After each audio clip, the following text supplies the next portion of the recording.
अब हम देखेंगे इक्वल वेक्टर क्या होता है। बहुत ही आसान है, ध्यान से देखिए समझ में आ जाएगा। इसका 3 पॉइंट है, ये थर्ड वाला सबसे ज्यादा इंपॉर्टेंट है। फर्स्ट वाला क्या है कि वेक्टर व्हिच है, मतलब वेक्टर जो इक्वल होगा उसके पास क्या होगा। सबसे पहले क्या है, सेम या फिर इक्वल मैग्नीट्यूड, मतलब ए वेक्टर है और क्या है बी वेक्टर, तो इस दोनों का जो मैग्नीट्यूड होने वाला है मेरे भाई वो क्या होना चाहिए, इक्वल। मतलब इस दोनों का मैग्नीट्यूड मान लेते हैं 5 हो या फिर 4 हो, कुछ भी हो, जो भी हो बस इक्वल हो। इतना बात समझ में आ गया।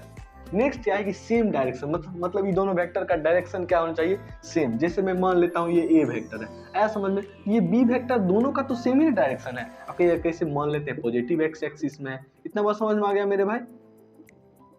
अब यही नहीं, मान लेते ए बी वेक्टर यहाँ हो तो ये भी तो सेम ही डायरेक्शन है। इतना बात समझ, नहीं आपका मन हो कि नहीं सर पीछे होना चाहिए, तो ठीक है बी वेक्टर पीछे हो।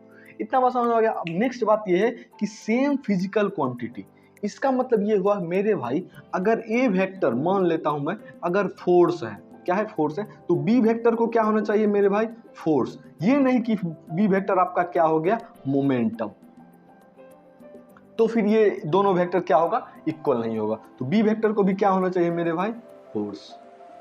आई होप आपको समझ में आ गया कि इक्वल वेक्टर का क्या कॉन्सेप्ट है। ठीक है।